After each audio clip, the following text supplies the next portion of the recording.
Bom dia, pessoal, bem-vindos. Estou gravando esse vídeo para vocês, a nossa primeira aula mais teórica sobre o conteúdo da disciplina de fotografia para design. Lembrando que a gente tinha conversado na semana anterior, a gente vai ter esse vídeo, e depois a gente acerta as datas das reposições, como havíamos acordado com vocês, Eu já tenho contato do representante, da representante de classe, da turma de vocês, e qualquer questão será acertado com o representante e com a representante, tudo bem? Então vamos lá. Vamos começar falando de uma questão muito importante para o âmbito da fotografia, que é essa relação da invenção da fotografia. A gente vai fazer uma passagem que não é bem historiográfica ainda não, A gente vai entender a fotografia a partir de três lógicas, três princípios, Que são basicamente a composição da própria fotografia, A gente tem as lentes, chamada também de objetiva, o corpo da câmera e o suporte. Então a gente vai dividir essa aula basicamente nesses três momentos, A gente vai começar a aula falando do suporte, depois a gente vai para o corpo, depois por fim das lentes, A gente vai fazer um processo inverso. Então, para isso a gente vai acionar esse primeiro momento da fotografia, o momento da sua invenção. Como a fotografia surgiu, A gente está falando aqui, então, em 1826, São três figuras chaves que vão circular nesse contexto de invenção da fotografia. Falar sempre de invenção é uma coisa bastante complexa, Vocês sabem que toda uma invenção envolve protótipo, envolve uma relação, uma integração social com relação àquele objeto de aquisição, A gente pode ver isso em qualquer invenção, em qualquer nova tecnologia que chega pra gente, Até mesmo os próprios celulares, com tecnologias diferentes, A gente precisa assimilar aquilo, a gente precisa ter uma gana, uma vontade de usar aquela tecnologia. Então, processos anteriores como esse, é o protótipo, por aí vai, Então, muitas vezes a gente tem um projeto, algo que já está em funcionamento, já existe, já funciona, só que não está em uso.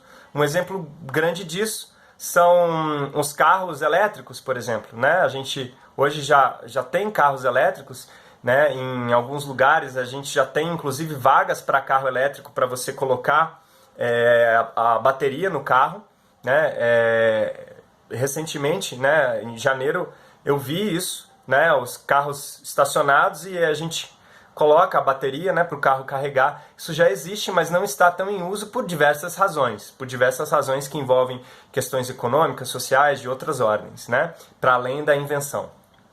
Então, com essa ideia, a gente vai então para 1826, E eu vou disponibilizar o material para vocês, Esse primeiro data show, essa primeira aula. Então, vou pedir para vocês se atentarem à primeira imagem que vocês vão ver, no PowerPoint, que é uma imagem com uma nitidez meio fraca, A gente tem uma imagem de algumas colunas, como se fosse um pequeno edifício, do lado direito e do lado esquerdo, E uma imagem que forma quase um triângulo assim no meio, Na verdade é uma imagem feita da sacada, da janela da casa de uma figura chamada Niepce, Joseph Niepce. A gente vai falar de três figuras aqui: Joseph Niepce, o Daguerre, Louis Daguerre e o Henry Fox Talbot. Essas são as três figuras chaves aqui que eu quero trazer para vocês para a gente pensar a fotografia. Por que eu trago três figuras? E muitas vezes eu não vou falar que a invenção foi do Niepce, por exemplo, Muitas vezes a gente vai falar com as heliografias do Niepce, que são essas primeiras imagens que não eram chamadas de fotografia. Algumas delas já feitas, realizadas aí em meados da década de 20, do século XIX, 1826, 1827 e por aí vai.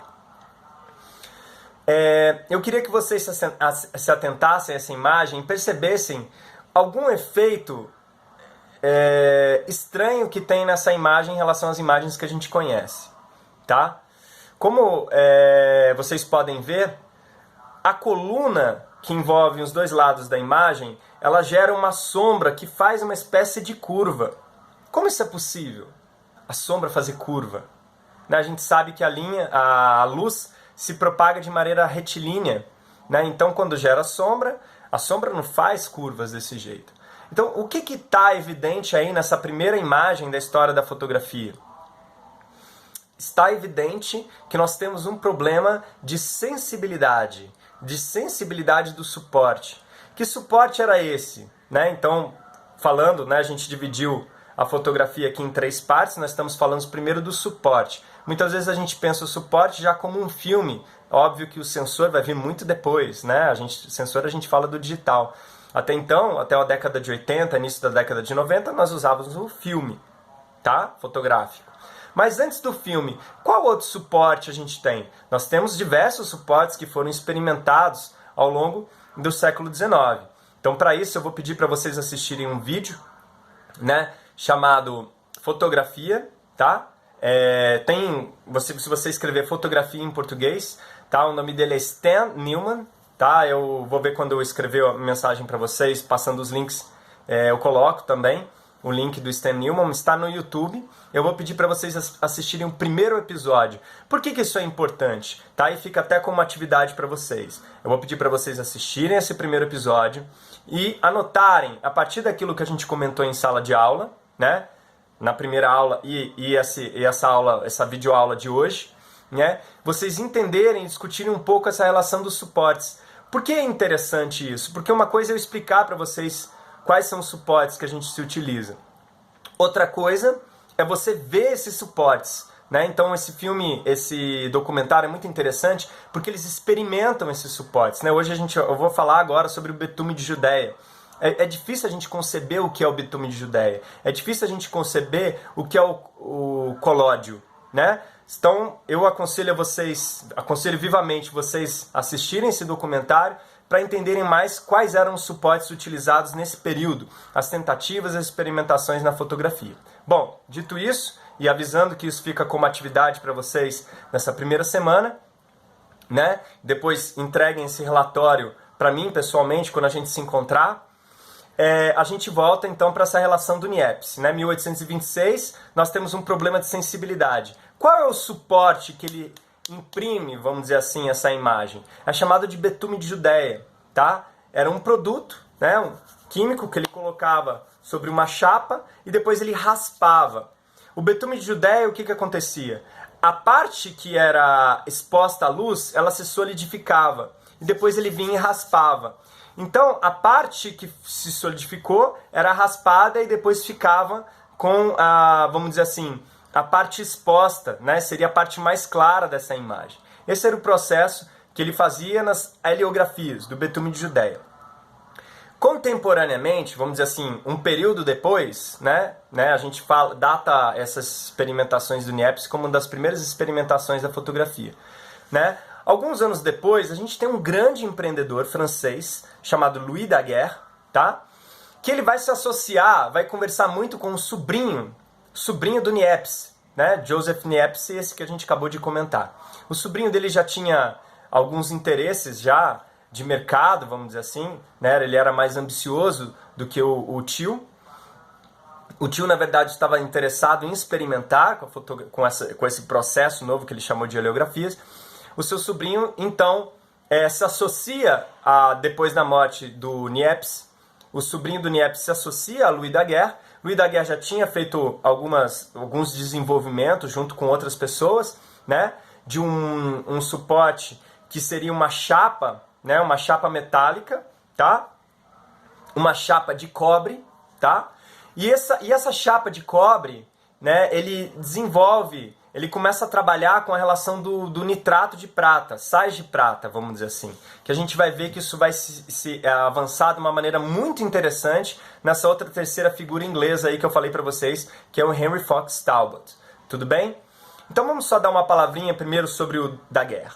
Né? Então o Daguerre é um empreendedor, ele entra em contato então, com o sobrinho do Niepce, e os dois, vamos dizer assim, né, têm um empreendimento. Tá? Mas a cabeça-chave aí, a figura principal, é o Louis Daguerre. O Daguerre, então, vai exibir isso na Universidade de Sorbonne, né, em Paris, em 1839. Tá? Então a gente muitas vezes vai falar, qual é o surgimento da fotografia? Quando nasce, quando é a invenção da fotografia? Todo mundo vai falar 1839, porque é a data que isso foi, né, mostrado ao grande público. Assim como a gente fala, por exemplo, sobre a história do cinema, né? A gente tem um momento em que houve uma primeira exibição, né? Isso houve uma primeira exibição nessa universidade, as pessoas tiveram contato com isso. Tudo bem? Então, o que era essa invenção do Louis Daguerre? Era um aparelho fotográfico. Então, vocês, por favor, olhem, né, aquele segundo slide que a gente tem no material, chamado daguerreótipo, que é uma homenagem ao nome dele, né? Vocês podem lá ler que é o nome dele, né? E tem a data lá de 1839, como a gente falou. Bom, vamos dizer assim que isso circula depois para o mundo todo, né? Porque é uma primeira padronização daquilo que a gente vai chamar depois de fotografia. Agora eu vou fazer uma pausa. Vou gravar um outro vídeo para vocês, até para vocês poderem assimilar de maneira gradual esse processo. A gente vai falar um pouquinho de como foi recebido esse trabalho do Daguerre, né? Então a gente vai falar um pouquinho dessa terceira figura chamada Henry Fox Talbot, que quando está lá, quando os colegas acadêmicos dele ouvem falar desse aparelho do daguerreótipo, ele fica chocado, simplesmente porque ele já estava desenvolvendo algo parecido muitos anos antes. Então, vamos para o próximo vídeo.